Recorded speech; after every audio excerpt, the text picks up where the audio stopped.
Mr. Daniel, members of the faculty, as guests online, good afternoon, everyone. We'd like to start this program first with the school anthem. And I'd like to invite one of our chairman to please step forward and take the school anthem only for us. Thank you, Chairman, please.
Today's activity, the Alumni Virtual Meetup program.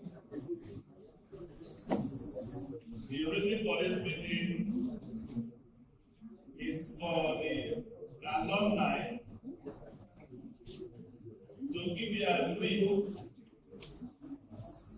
of the experiences and research, or let me say researches into AI as a contemporary issue in today's world. The main topic for today is thriving in a digital world, how I use AI and other tools to navigate an evolving career landscape.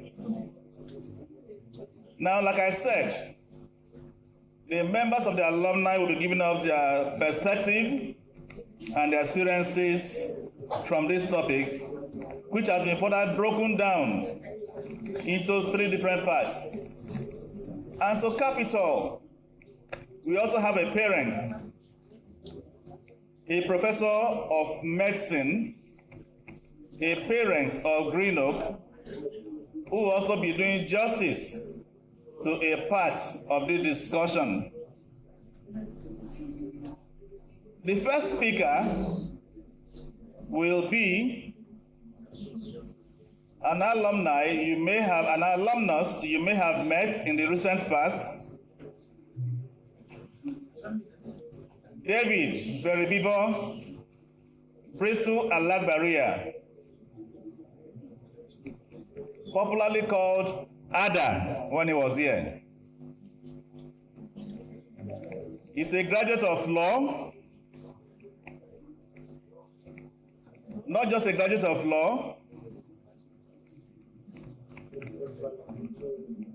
but an emerging entrepreneur. At his graduation, he was at the top of his class, best graduating during his time in the university, We'll get to know much about him later. We have the second speaker, also a graduate of this school of the first set, Pere Bonilado, popularly called Pere Eradiri. He also has his career in AIIT. He was at the last graduation as the guest speaker. Many of you may not know Deimbo Harry. Deimbo Harry is also an alumnus of Greenoak Educare, Greenoak Primary and Secondary. And it may interest you to know that the grandparents day you are experiencing today and enjoying today with your grandparents started with his set.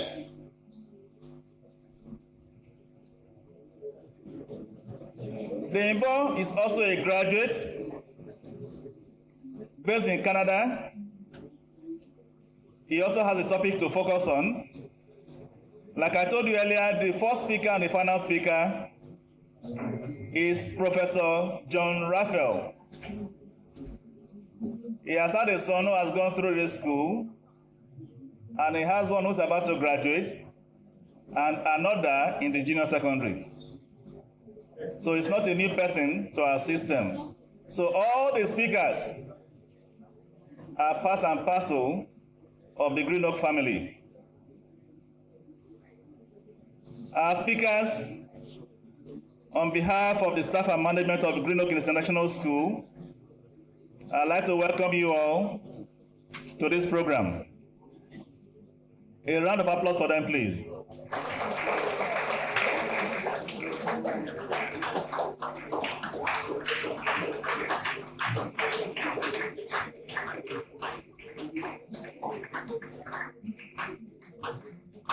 I'd like to call on Mr. Bruce Clapp for his opening remarks. Okay.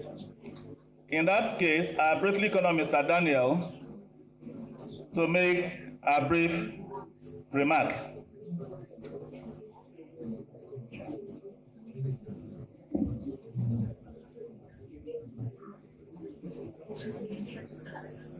Hello, you may sit, please.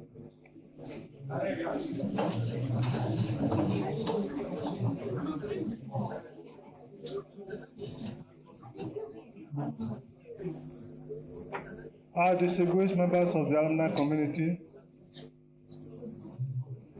our distinguished parents, Professor Raphael,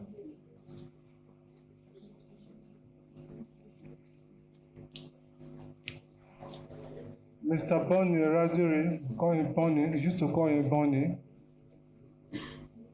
She was a member of the very first set to graduate from the school, 2014. Can you give me a round of applause?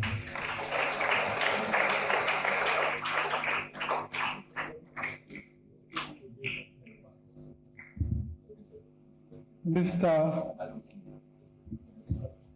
Deimbo Harry was a young boy in those days with us. Today I'm elated to know that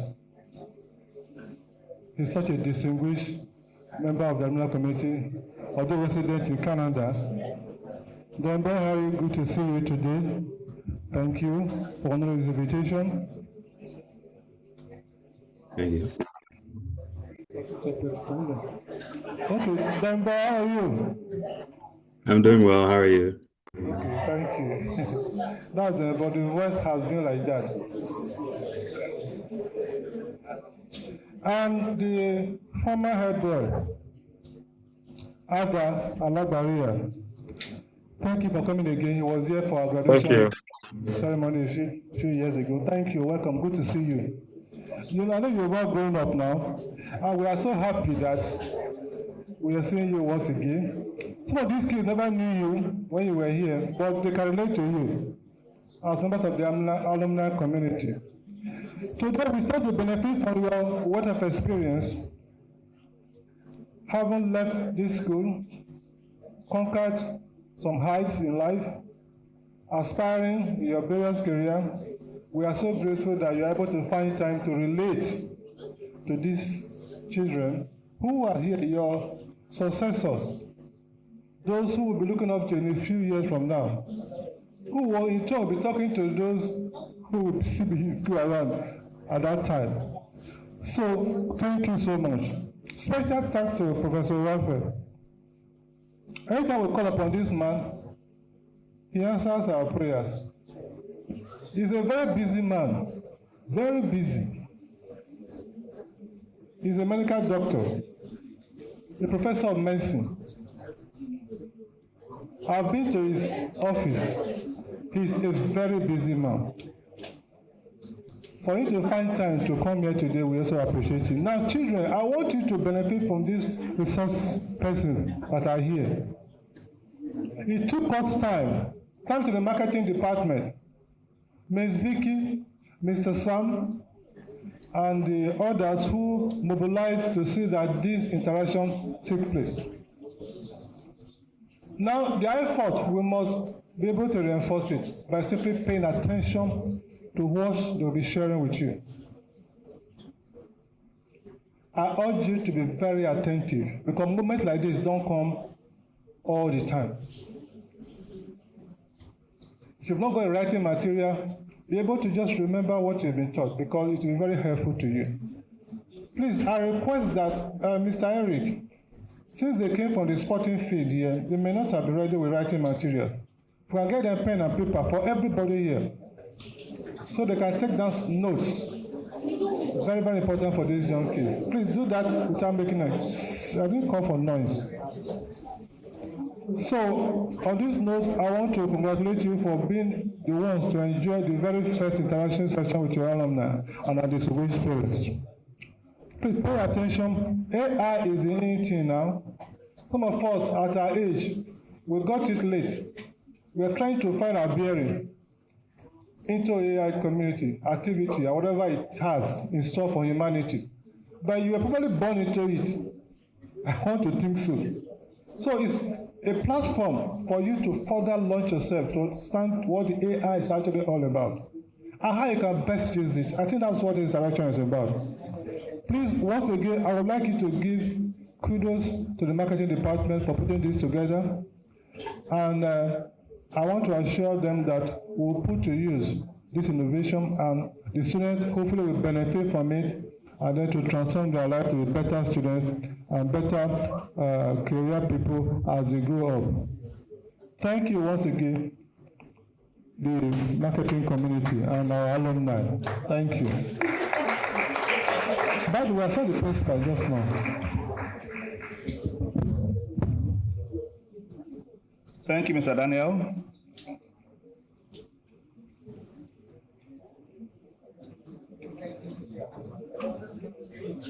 Distinguished guests, I've been informed by the marketing department that each of you has 15 minutes to speak to us. I want a few students to help with this paper so that it will be fast. Please, Mr. Regina, those papers are not enough. We have over 100 persons here. Keep passing it on, please. Keep passing it on. You are not just here to listen. You have to take down salient points. Michael, step out. Go and get some papers. More and distribute. Rishi, go with him. Two of you, hurry up. Young Harry, follow them. Hurry up, get some more papers. I'm sorry for this little delay. The students are just coming out from the sports centers and they don't seem to have their books with them.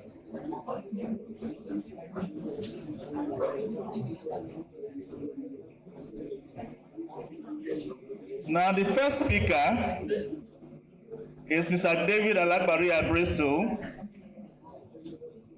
You have the topic, Adapting to Change, Building a Future-Ready Career, with focus on how digital transformation and AI are reshaping industries and the importance of adaptability.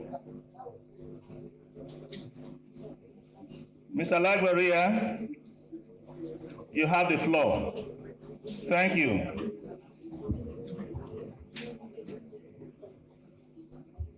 Hello? We can hear you loud and clear. I think it's a bit all right. I think you can hear me. Good afternoon, everyone.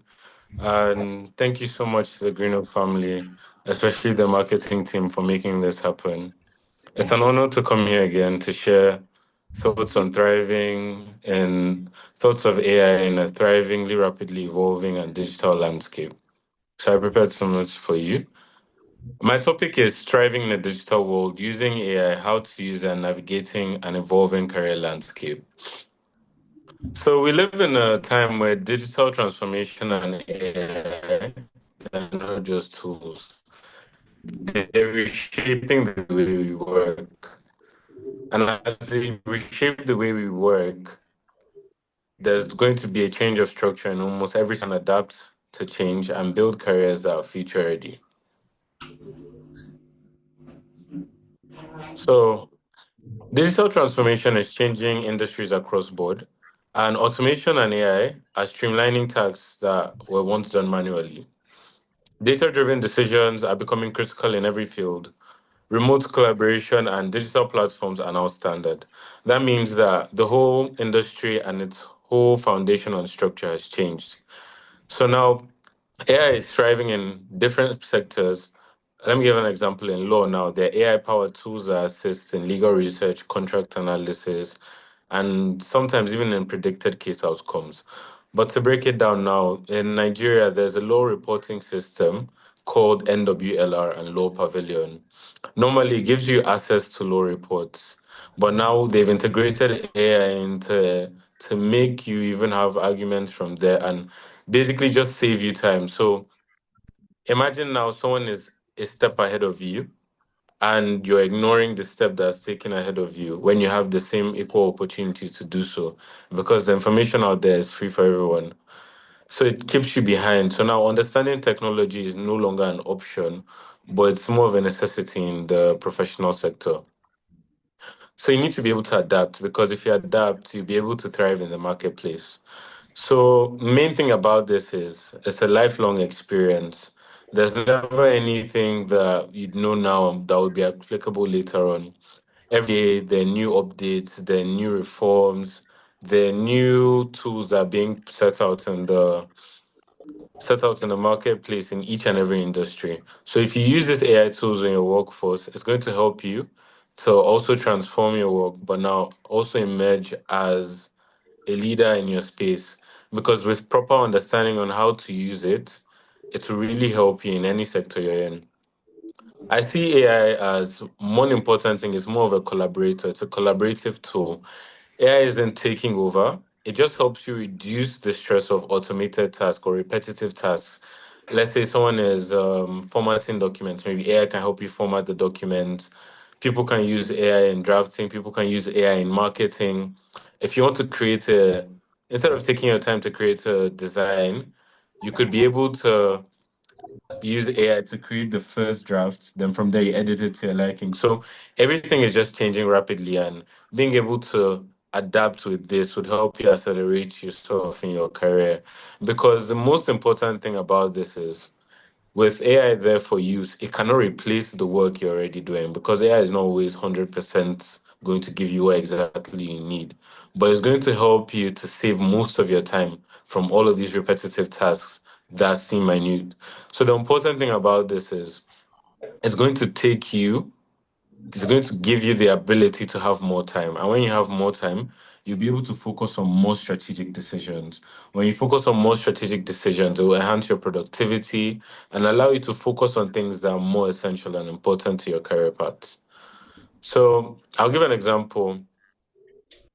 Digital tools and if you combine it with let's say the legal space, that's because that's the space I'm a bit biased. Now, there are also AI tools in judgments and contracts and cybersecurity, and you can also use this AI to focus on. Sorry, can you guys? I'm not sure. My saying unstable connection.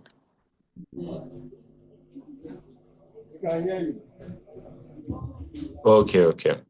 So now embracing technology in your different spaces and the careers is going to help you because you need to use AI in a way to collaborate with you. It's a collaborative approach. I don't think AI is replacing people who work in these certain industries, but collaboratively to make most of your tasks easier and at the same time allow you to focus on more important and strategic decisions. So when navigating it in your different careers, it could be tech, maybe if you're a software programmer using AI for your codes. It could be news or articles, research. Use AI to help you bring out points you didn't think of, or use AI to help you with structuring or even proofreading, basically. I think you should use AI in a collaborative manner to be able to ease the burden you're going on. Because at this time, everyone says time is money, and time is money is really important.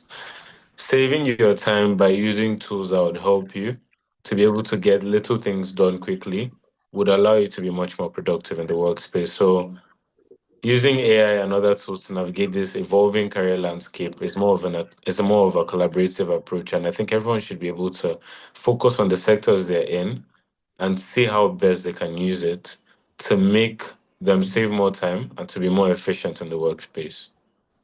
So to wrap it up, in a world where change is constant, your ability to adapt, learn, and leverage on digital tools is what is going to help you stand out, not survive, but also thrive in the marketplace. Thank you.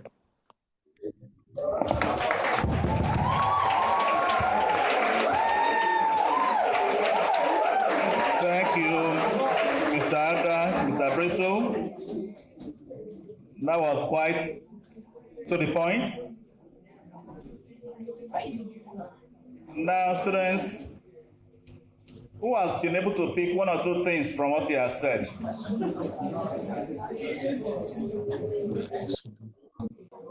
I've been taking notes.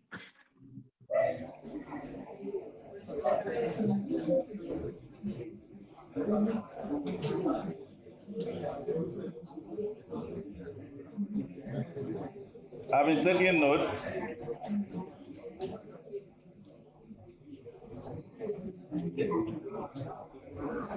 Yes, anybody? Is there anybody who has anything to say from what he or she has learned?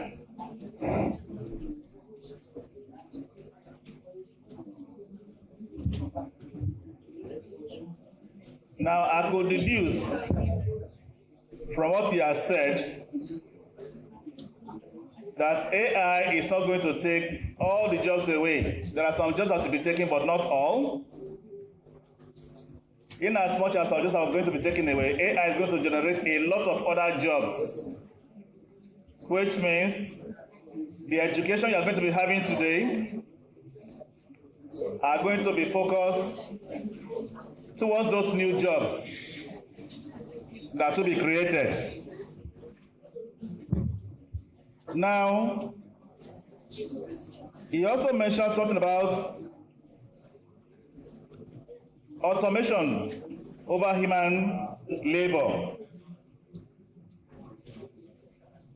That is the fear of a lot of people about AI.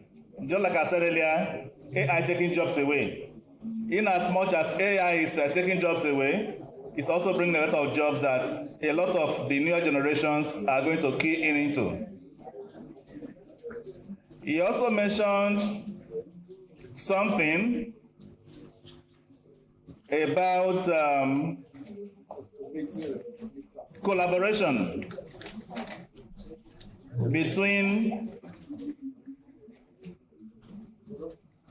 perhaps the public and the private sector in ensuring that there's a balance in the society, that is in trying to reshape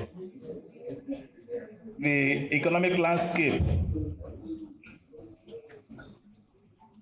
So there's not much fear as far as what he has said is concerned, in as much as the education today is geared towards the future of artificial intelligence. Does any person have any other thing to say? All right. We want to thank you, Mr. Priscilla Lagbaria. Please don't leave yet. Stay on and let's see to the end of this program today. Thank you very much.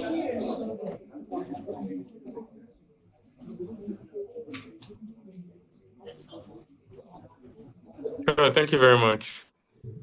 Thank you. If you also have a question at the end of the program, just be noting your question so that you know whom you are going to direct your question to. That is why, I don't know if I can I call you barrister now? Yes, I have been called to bar. Oh, congratulations. A round of applause for him, please.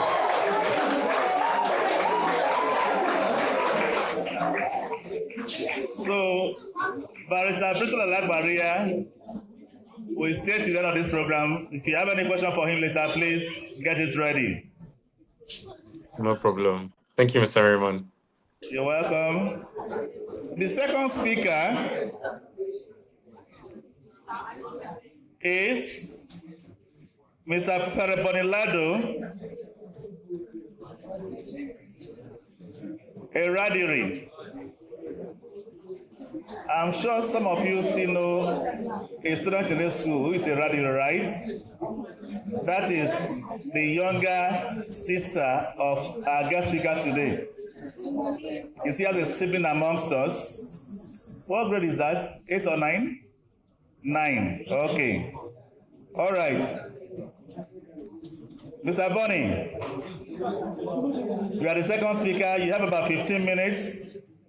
And your topic is leveraging AI for everyday productivity and career growth, with focus on practical ways AI and digital tools enhance daily work and professional development.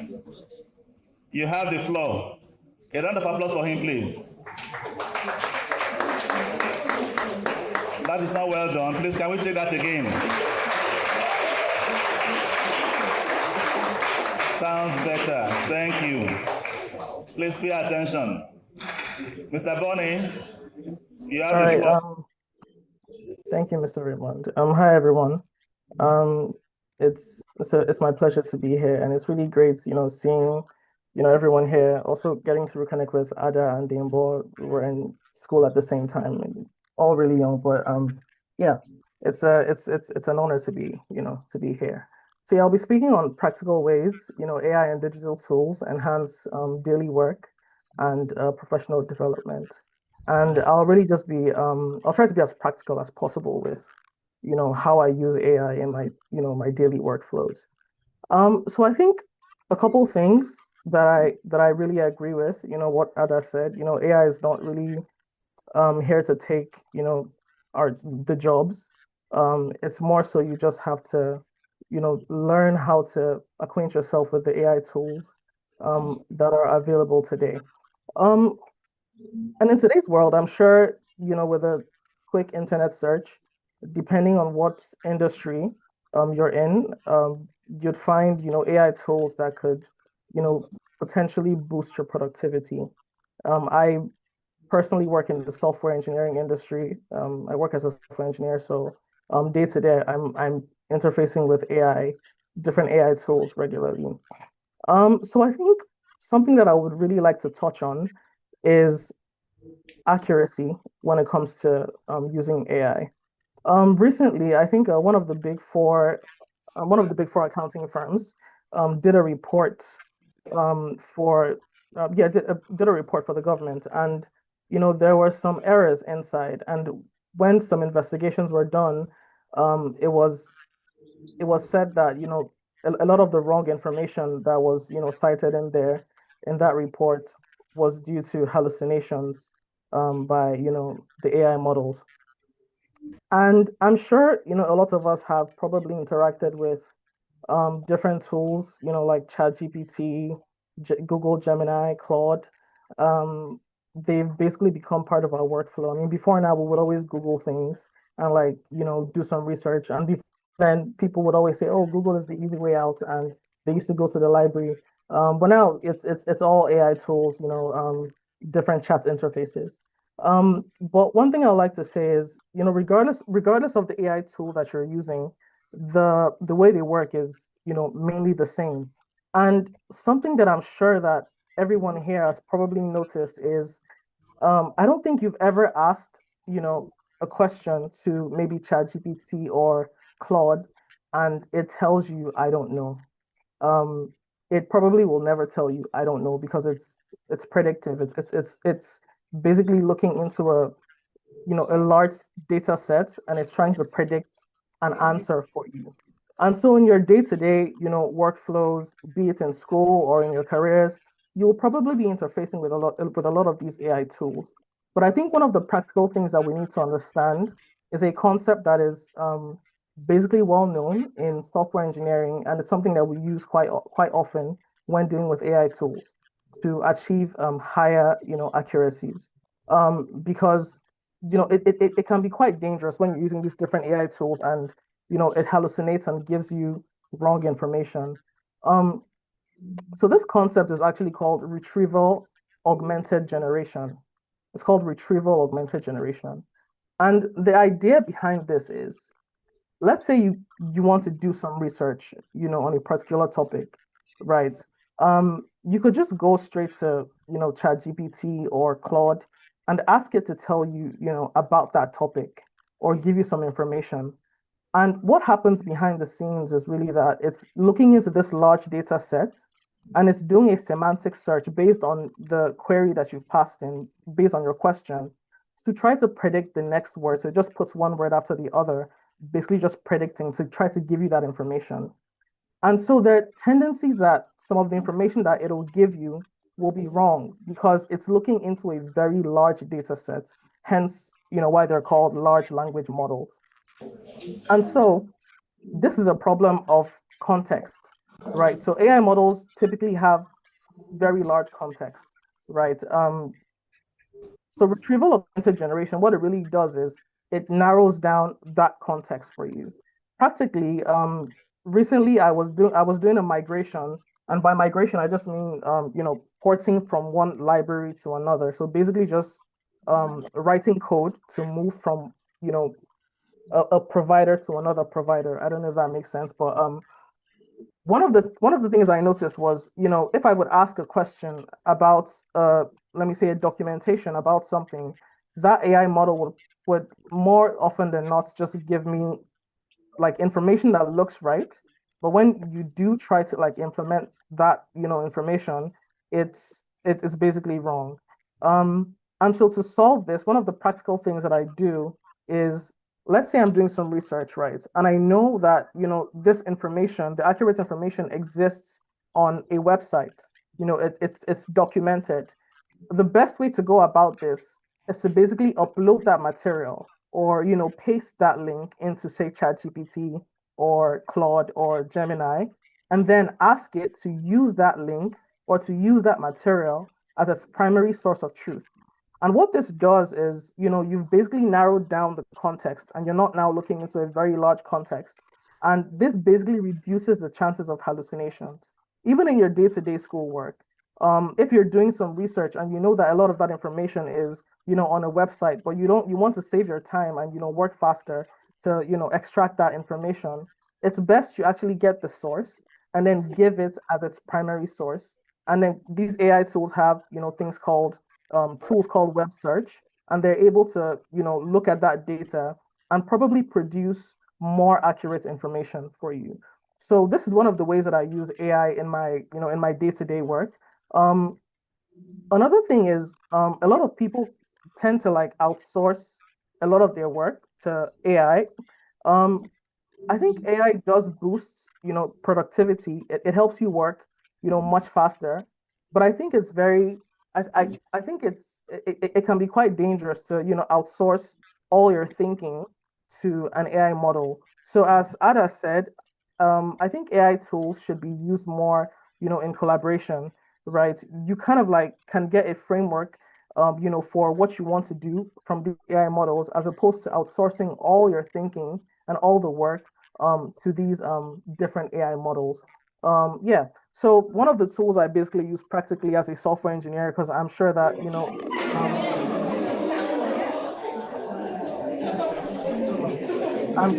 I'm sure that a number of you would probably be looking into a career in software engineering. One of the tools that I use practically is Cursor and Claude, which I use to basically improve my productivity. Apologies, And I'm Mr. Bonnie. Just a minute. The experienced power outage. sure.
Thank you. We are back.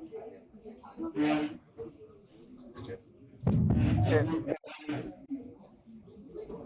All right, we are back now. Sorry for the break in transmission. Mr. Bonnie, please continue. Okay. Okay. Thank you.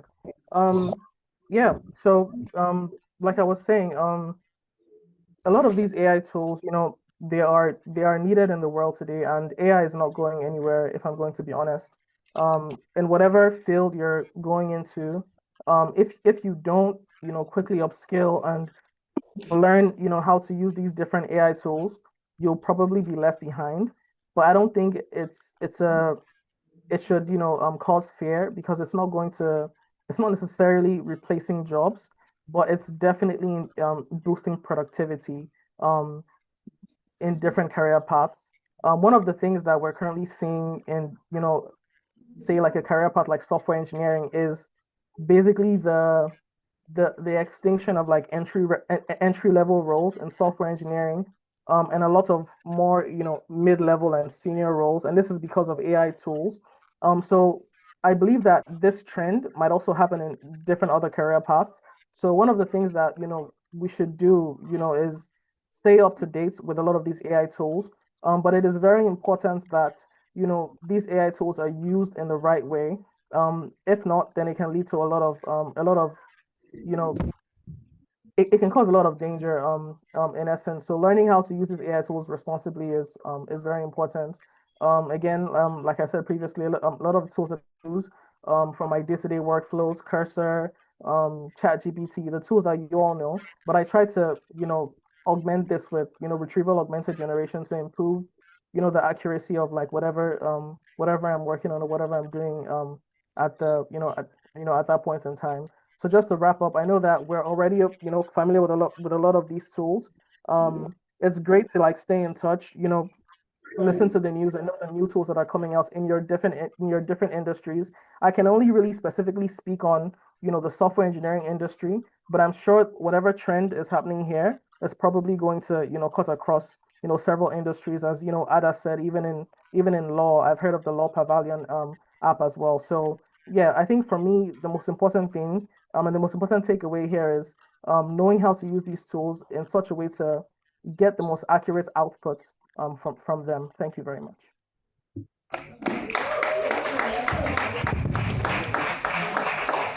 Thank you, Mr. Bonnie.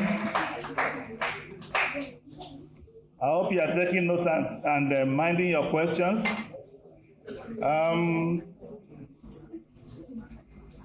One important thing said here is this. There are a lot of AI tools. When you key in questions or seeking information or seeking answers to questions, AI may not give you the exact answer you are looking for.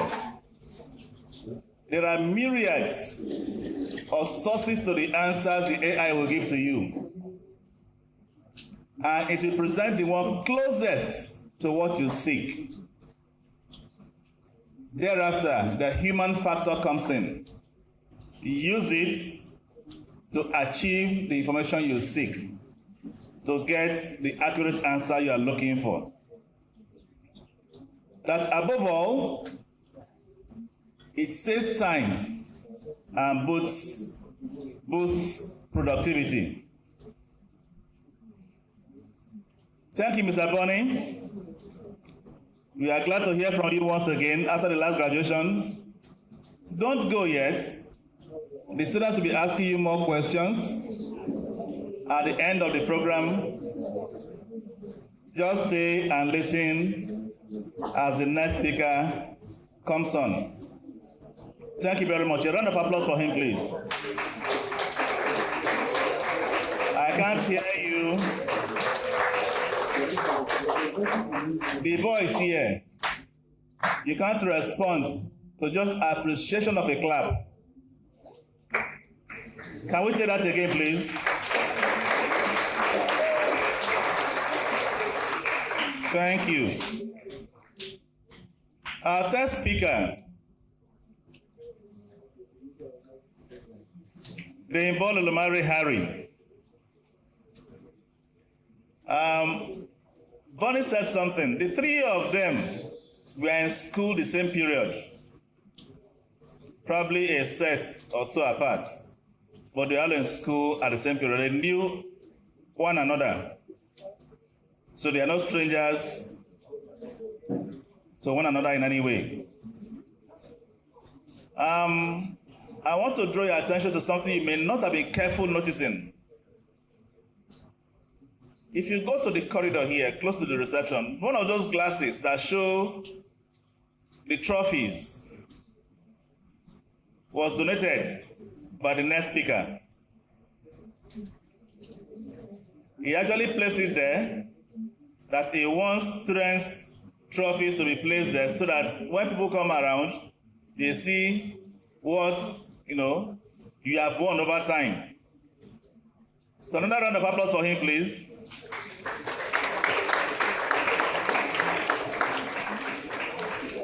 Like I said to other speakers, you have 15 minutes You are the third speaker, and your topic is the human edge, balancing AI with soft skills, with focus on why critical thinking, emotional intelligence, teamwork, adaptability, and strategic judgment are essential skills in an AI-driven world. Mr. Harry, you have the floor. Thank you. Hello, students and staff. I'm not sure if you can hear me very well, but as Mr. Raymond just said, my name is Dimbo Harry. I used to work as a full-time software developer, so I was a web developer, and I'm currently working as an IT consultant. So just in my day-to-day life, I do have various uses for AI, and in this case, other tools would be referring to more machine learning-based tools. But I do also want to highlight on the importance of, like Mr. Raymond said, soft skills. And soft skills tend to be more interpersonal skills, your ability to communicate with the people around you, that's clients or team members or other staff members or where you work. As the first two speakers have said, one of the most popular AI tools available today is ChatGPT. That's more of a large language model. And the way large language models work is that they're very good at providing you information that's available in their data sets, right? So it's good for searching up things. You could kind of think of it as a good replacement for Google or for almost for Wikipedia if you really need just a quick way to find general information. The soft skills that you would use in this kind of situation would be, in my case, I work directly with individual clients, but I also work directly with businesses. And so in our situation, there are a lot of cases where our clients need something done or they need to find a certain amount of information. And as their IT department, as their consultants, they come to us, whether that's purchasing decisions for new hardware or if they are in the process of upgrading any of their systems, any of the software that they use in their daily life. Um, Taking an example, one of the clients that we frequently work with is an accounting firm. Oh, there we go. One of the clients that we frequently work with is an accounting firm. And so they make use of a bunch of applications and they have a bunch of hardware on site. And sometimes things go wrong, things go south, and they call on us to get some work done. And so while it's very easy to have an AI model that's trained on the specifics of whatever software they may be using for their accounting and also be given information on what hardware that they have, sometimes you do still need to talk to the people ultimately. Nobody does a job by just showing up, doing something, and leaving. We walk in through the front door and we have to talk to maybe the boss of the firm or maybe some of the workers or the users who are there to gather more information about whatever issues they might be having. And so only then can you kind of see AI being used as another tool in your tool set, right? It's not just the be all end all of I have this ability to pull up any information I need, so I'm fine. You do still need to develop personal skills, the ability to speak to people in a way that they want to be spoken to, right? I could be an AI master and walk into a room and tell you, hey, I know exactly what your problem is and I know exactly how to solve it. Go sit in the corner while I do my work, but that wouldn't make me a very friendly person, right? If somebody else came in who has acknowledged it as part of their tool set, but not the entire thing. Somebody else who has worked on the ability to talk to people, the ability to meet people eye to eye, right? And can explain to them like, hey, this is what your problem is. I think this might be a couple of steps we can take to solve it. This might be a couple of solutions we can take. I'm going to try these and we're going to see how it works. They come off as someone who's a bit more learned, a bit more easy to talk to. And I think ultimately that remains very important. I don't know if any of you have had personal experience using any of the AI models like ChatGPT or Google Gemini, but you find that they tend to speak in a very courteous way. They tend to be very inviting in the way that they speak to you. When they make mistakes, they say, "Oh, sorry, I made a mistake here. This is actually how it should be done." right? And you ask for help, it goes, of course, I can help you out. What do you need from me? And I do think that's a very important part of making it friendly and making users want to use it. And so if the AI models that are part of our tool sets are going out of their way to be particularly friendly and to appear very helpful to us, then I see no reason why us as the users shouldn't also go out of our way to be a bit more friendly and approachable when using these tools to assist other people. For a bit more of a practical experience, in my prior job where I was very much focused on software and coding, um, I don't code by myself. I'm hired by my employer. I have a boss and I have teammates and I have other employees that I work alongside. And so I'm never really isolated by myself. It's never just me and code and whatever tools that I'm using to code, right? When people are working on a project or working on coding together, you usually do so in a team. And one of the challenges with AI is when you ask it to help you maybe write a feature or just create some code, it tends to create a lot of code. So that's 100 lines of code at once, 200 lines of code at once. If you just take whatever output it gives you and put it into your code base, you're going to run into a lot of problems very fast, right? And an obvious example is it doesn't document what that code does. So in that situation, I'm the only one on my team who knows what the new code I just put in does, which isn't very helpful to my teammates, and if anything, can become detrimental. And so you have to kind of gain a little bit of expertise in how you use these tools and take it sort of an extra step further. So when you use it to generate something in a shared workspace, you should also ask it to either explain that to you so you can put that explanation in yourself, or generate sort of brief summaries, detailed explanations of what it is that the code it just gave you does. So somebody else on the team comes around and takes a look at that, then they can also very quickly get to speed and gain an understanding of what it is that you have done while you're working by yourself. And that kind of highlights, the main thing that I'm here to talk about, which is while AI is a tool, it's a very individual tool, and you need to be careful to when using it to enable it to become a very teamwork focused tool, right? If you go by yourself and you're just using it to do your work or using it to help you get some stuff done, you tend to isolate yourself from other people, which is also another thing that's really easy to do. There have been studies, and we've seen in recent times that people have grown sort of emotional attachments to AI chatbots, which is not fantastic, but it does give you that perception when you're working with it that you're working with somebody else. And it can kind of make you almost forget that you are still a member of a team of other human beings. It is important to not just, sit at your desk and work with your AI agent, but to also go out and speak to your teammates and get their ideas on things. It's very easy to think, oh, I have this ability to just search up anything I want or just ask for the answers to anything I want. So I don't need to go out and ask, my team member in the other room because maybe he's too far or it'll take too long or he might be busy with his own task. So I'll just, ask the question, get my answer and go about my day. But it is very important to have those little moments of human interaction where you may already know the answer after asking, or it may be easier to ask whatever AI chatbot you're using for work, but you should still take the time out to have those little moments of human interaction. Just go, talk to somebody about a problem that you're having and get their answer from them. Because if you talk to a chatbot, it's almost a one-way street, right? It's just you getting information from it. There's no back and forth communication. But if you go to ask another person, while you might not get the exact answer that you're looking for as quickly as possible, what you will have is two-way communication, where you will say something and they might have an answer, they might not, they might ask you a question back, right?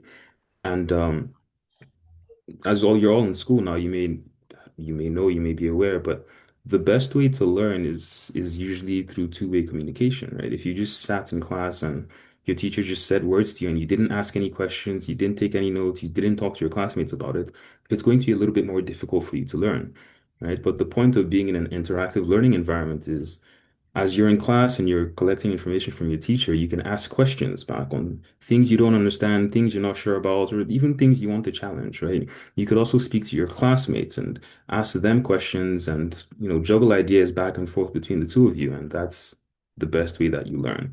So just in conclusion here, AI tools are helpful, of course. They're sometimes faster and they do provide the information that you need, but ultimately, nobody works as a one-man island, right? When you're in the workplace, you're going to be surrounded by teammates and other employees at your workplace. And the best thing to do is to sort of find a balance for if it's something minor and trivial, go ahead, you can ask the AI agent, you can just get it done. But you should still find time or find the opportunities to reach out to your team members, reach out to your teammates, reach out to the other people in the space that you share to share ideas, to juggle ideas, right? And ultimately, you're going to be doing work for a client, you're going to be doing work for a consumer, for someone who walks through the front door.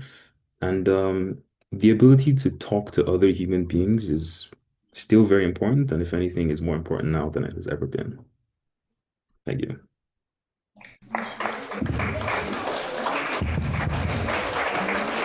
Thank you, Mr. Dembo Harry. A little takeaway.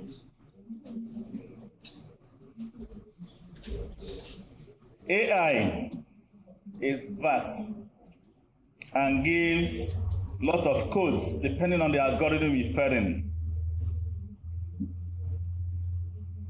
He's a consultant, and when he's consulting, he doesn't go alone consulting. He has a team. He's a team player. He works with a team. And working with a team means collaboration, which, if you listen very well, is also advising you to do here. There are answers you seek. You could ask your classmates for the answers to the questions you are seeking solutions to. People can give you information. That is the human part of the AI. The AI cannot give you that kind of a leverage of human interaction. And from what he has said, you talk to classmates for the answers you seek. Thank you, Mr. Dembo Harry. Don't go yet. I don't know what time of day or night it is over there. And if it's night, sorry that you have to eat into your time or sleep. Stay on. We have another speaker, our parent, Professor John Raphael. Like I said earlier, Professor John Raphael is a medical practitioner, a professor of medicine. He's also a consultant. A few months ago, I think during summer, we got talking, and he was telling me about how he was made a resource person for a conference in Lagos, where they were discussing cancer or prostate cancer, if I'm right, Professor John. Am I correct? I'm still interested in that topic. We'll get to talk about it more later, sir. Today, sir, you are the first speaker. Like I said to the other persons, you have about 15 minutes. It's almost closing time here. And your topic, sir, is navigating the digital age, helping the next generation avoid the pitfalls of AI, with focus on understanding the potential risk of AI, from over-reliance and misinformation to ethical misuse, and helping young people to use AI responsibly and wisely. Let us this time around rise for our parents and welcome him before he takes his talk. Can we all rise and applaud him, please? All rise.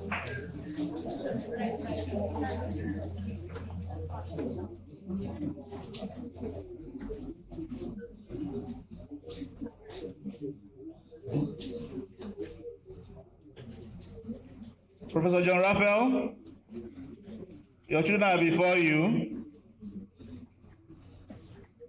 Thank you so much for the honor. I feel so much energy in the house. Thank you. All right, sir. Thank you, sir. May you all sit now.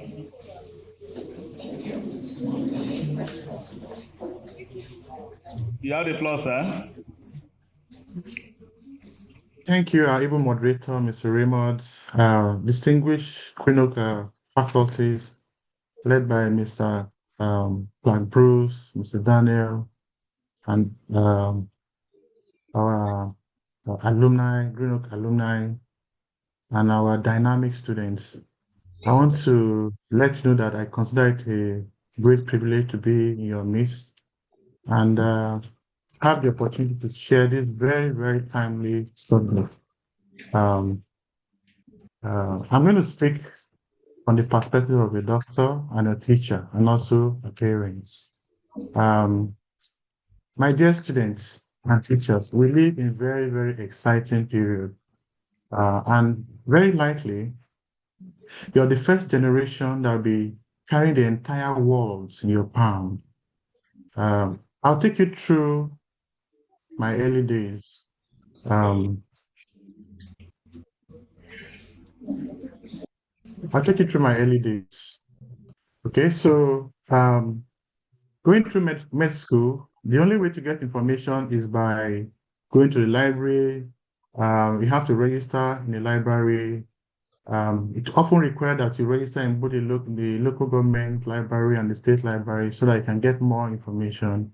And in med school, one way you know medical students is from our very fat books. By the time we pile our books, everybody knows you're a medical student. But now things have changed. From just the tap of your finger on your phone, you can get so much information that many libraries in the world have.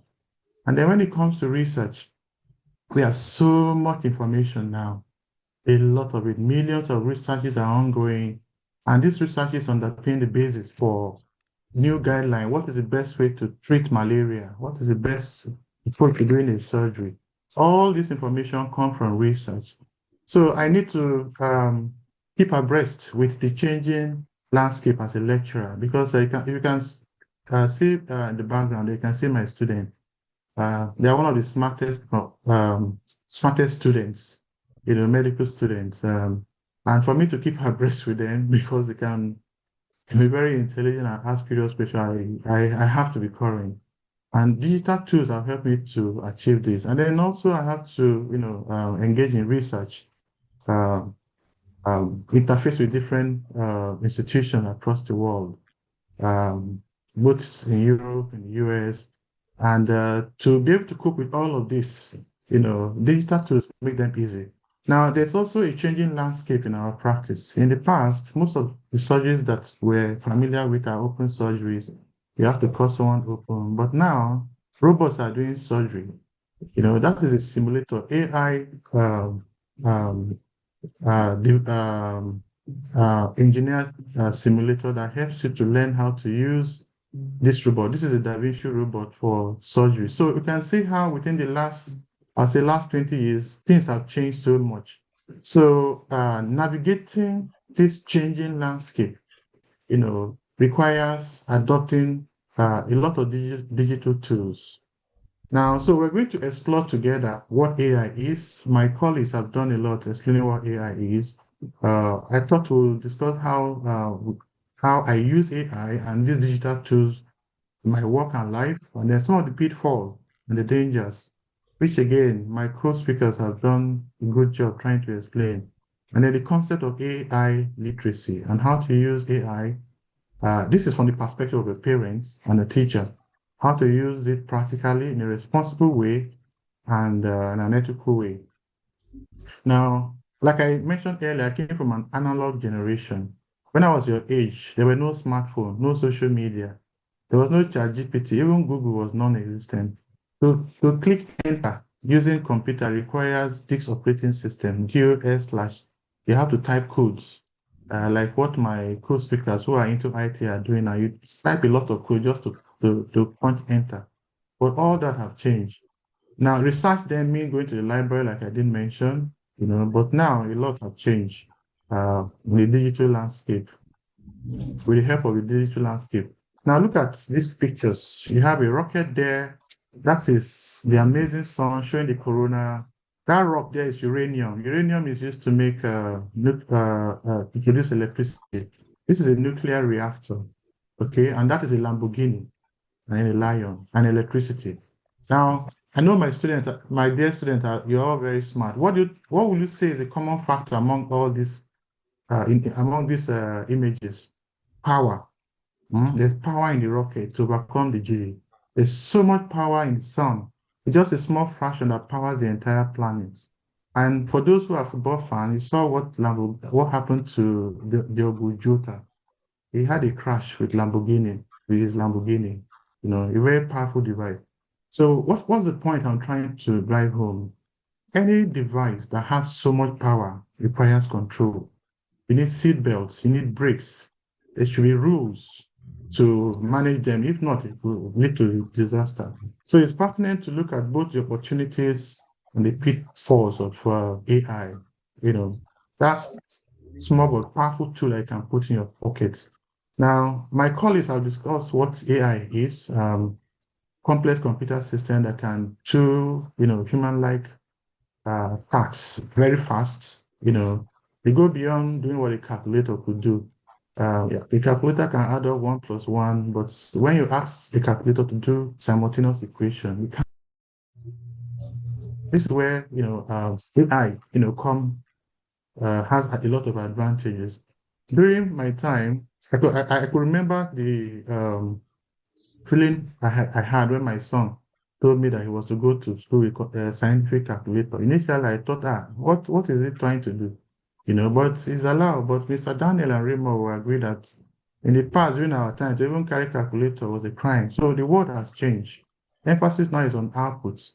That is why it's important that you understand how to use AI responsibly. Now, we have examples of AI here that have been mentioned and have been discussed extensively by my previous speaker. They also talked about how AI works using large language model. AI, they have chips that can read very quickly large data, millions of data within a short time, give you a response. Okay, AI cannot think. Even when you're using ChatGPT and it says think, it's not thinking, it's just scoring the internet to look out for pattern. Okay, and the results you get from AI depend on the data it's trained on. For example, if you ask AI, so again, I'm going to talk with a little bias to medicine. If you ask AI, what is the commonest age that patient present with with kidney tumors in Nigeria? Kidney tumors. AI will tell you 60 to 70. But in our environment here, we see kidney tumors at a much younger age, between 20 to 50. Now, why did AI give that discordant information? Because it was trained on data in the West. So this is one of the limitations of AI, and the reason why you should learn to use it responsibly. Now, AI is not magic. It cannot do magic, and it's not a human brain, an artificial human brain. Neither is it the Almighty, like I didn't emphasize that is never wrong. Okay? And it does not understand the worlds. My colleague had talked about emotional intelligence. AI does not understand emotion, right? Now, there's a growing concept of what is called AI literacy. AI literacy is not just about being able to put data, to make an input into ChatGPT and then get an output. Okay, it goes beyond that. It's becoming as basic as reading and writing. Okay, remember the illustration I used earlier, the Lamborghini. You can imagine without learning how to drive, you enter a Lamborghini, it could be catastrophic. So there's growing need for AI literacy. Now, what does it include? It includes understanding what AI is, like my colleagues have emphasized, what AI can do and what AI cannot do. Okay, it includes recognizing that AI can be biased and limited, and sometimes may be wrong. Okay, then it's also includes recognizing that AI outputs needs to be questioned. May be necessary to critique it, to interrogate the responses we get from AI. Then we'll talk about the ethical use and how to use it responsibly. Now, in my career, as an academic and a doctor, I use AI a lot. I had an experience where I was having a conversation with some colleagues. We were given a document, 20 pages, to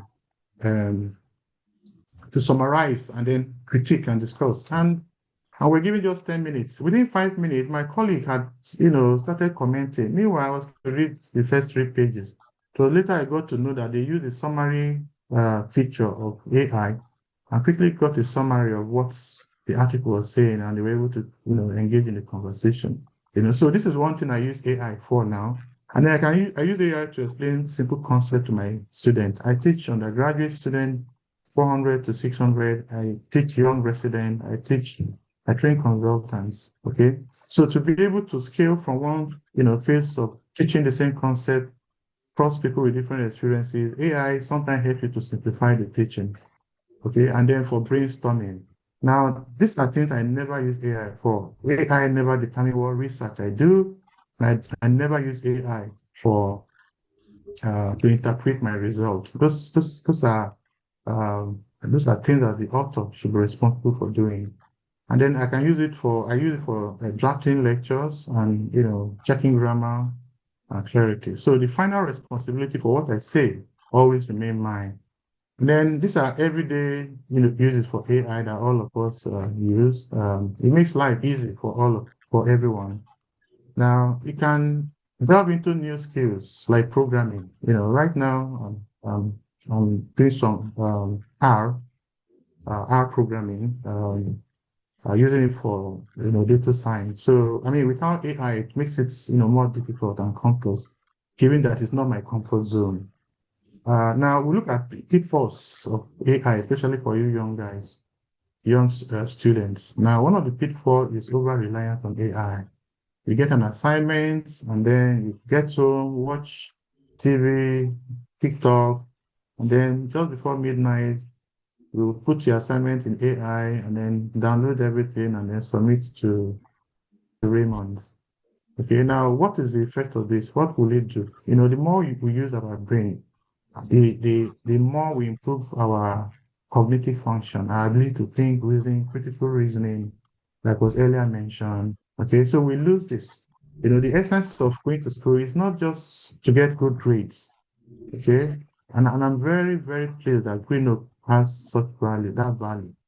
Okay, it's not just about getting good grades, it's about learning to write, structured thinking, developing your own voice. You can get very good grades when you use ChatGPT for your assignment, but in the long run, you're going to develop weak skills and your understanding will be shallow.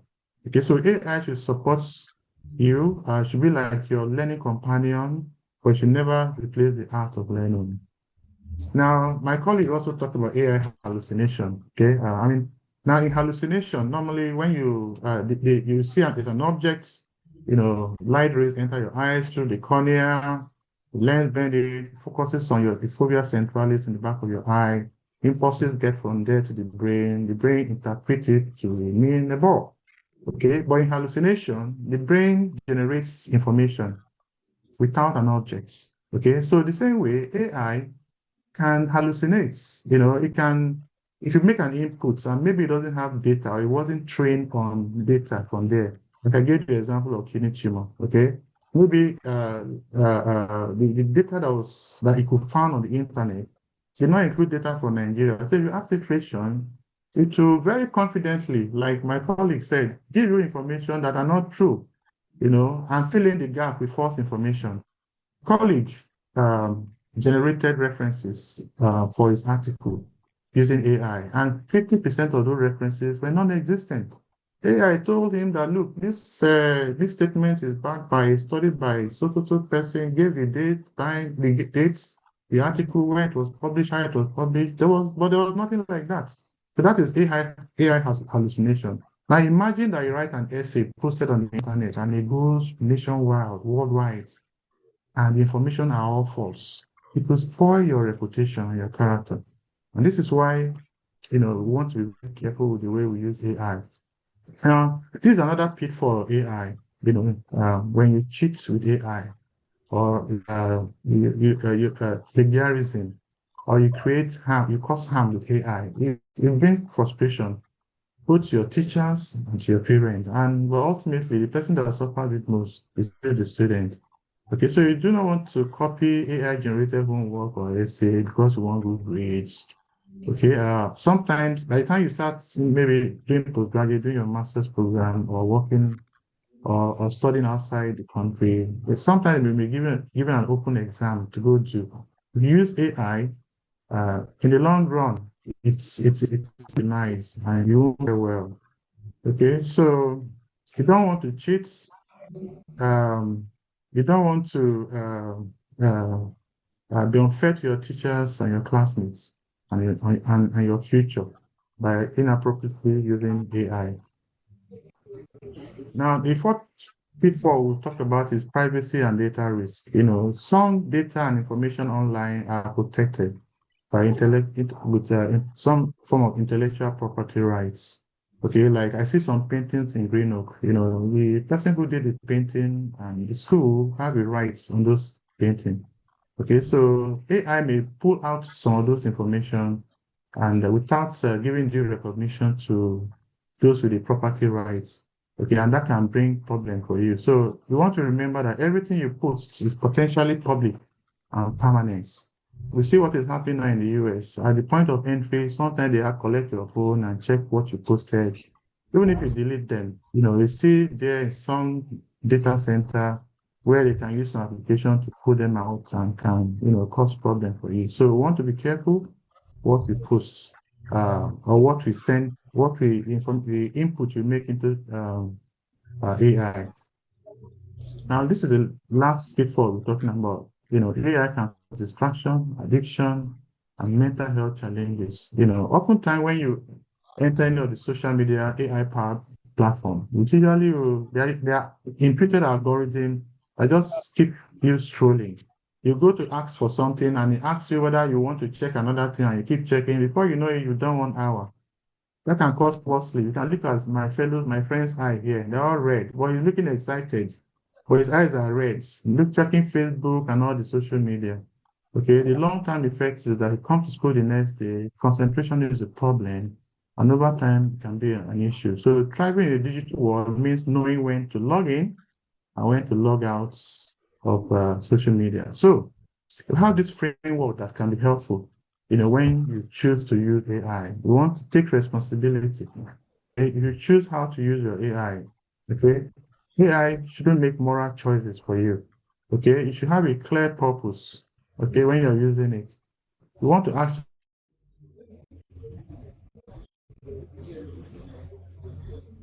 Go ahead, sir.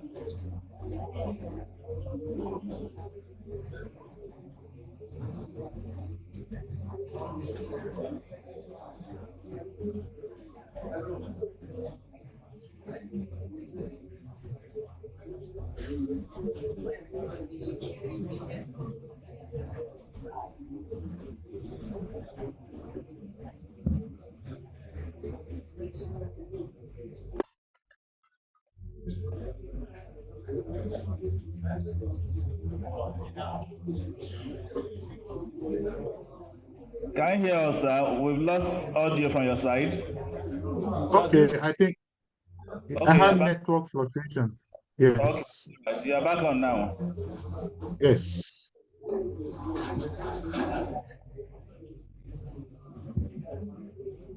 Okay. So you want to use AI? Can you hear me? We can hear you, sir. Can you hear me? We can Okay. hear you. So you want to use AI? Okay. Yeah. If you want to use AI as a helper, AI should never be your master. Okay. Now, if you're online, these 5 C's for AI will help you to ensure that the information you get are credible. Okay. You want to know the creator. Okay. If I think AI and I ask AI, um, does uh, uh, what is photosynthesis? Okay, and AI gives me a response. I want to be sure that photosynthesis, the explanation that AI gave me on photosynthesis is what really photosynthesis is. And I will want to check where is the source, what is the source of this definition or explanation that AI gave me. You want to be careful to avoid random anonymous information, especially when they are from social media. Okay, then you want to look at the contents. Okay, what exactly is being said? Are they extreme information? Are they manipulative or sensational? Okay, you tend to get extreme manipulative and sensational information more from social media, and you should be careful using it.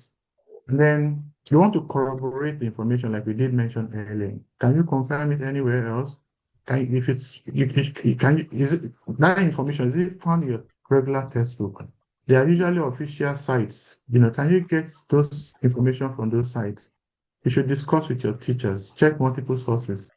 Now, if you record a fail in any of these three C's, you want to treat that information from AI with caution. Now, the other aspect is your character. As young persons, you're developing a character, a personality. Before now, you live probably on your parents' personality, but from your mid to late teen, you start forming your own character.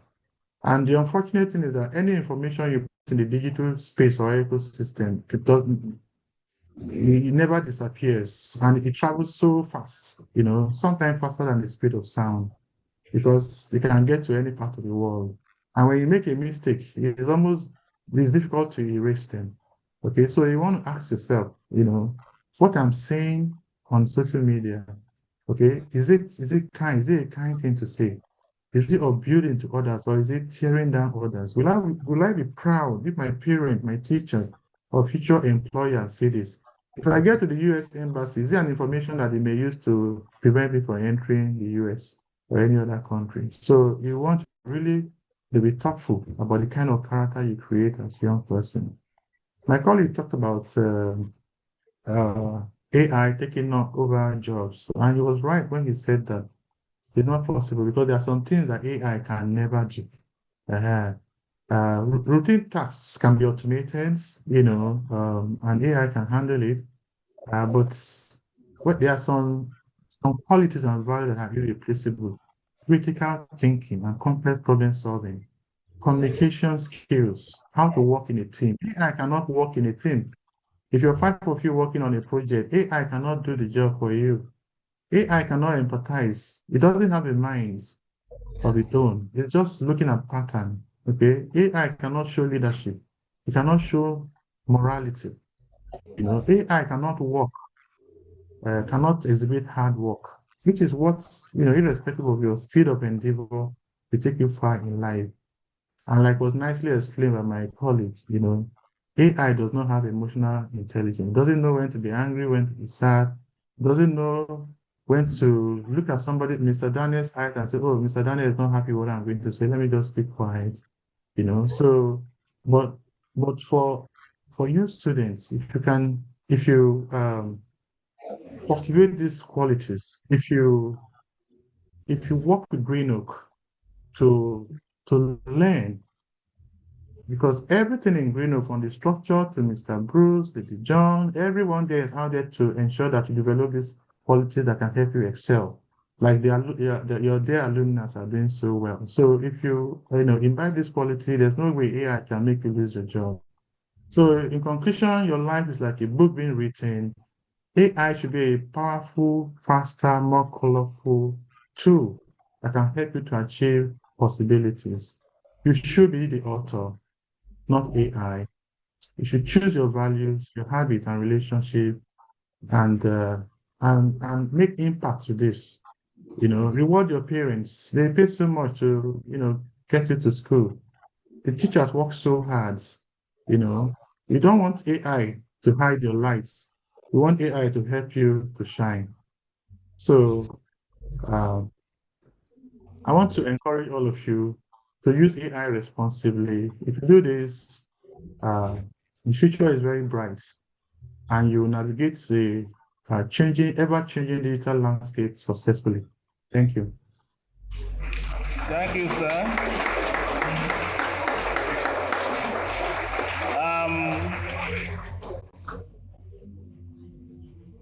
Thank you, Professor John Raphael. At this moment, it's past 3 o'clock here. We have a lot of parents around wanting to pick their kids. But I want to ask the students, we want to take your questions, but they should be in written form. But it will go this way. Write your questions, submit them to the marketing department, to Ms. Regina or to Mr. Eric. We gather the question and we forward the questions to the resource persons today. When they provide answers, we can meet like this at another day and look at the answers they have provided for you. Is that okay with you? Oh, you want to stay? So what do you want to do? You want to ask the question now? Okay, what I'm saying is that you write your questions down and submit to the marketing department later. Okay? Our resource persons, thank you very much for this day. Professor John, Professor Bristol Alagbaria, Professor Ladwe Radili, and Mr. Debo Harry. Thank you for honoring our invitation today. We have been used to our invitations. We are going to invite you sometime again in the future. And if we call on you, please, kindly oblige us. We want to thank you immensely on behalf of the MD, the principal, staff, and management of Greenoak International School. We say thank you and see you some other time. And God bless. A round of applause for every one of them, please. Can we please rise? Keep standing until they exit. Come back.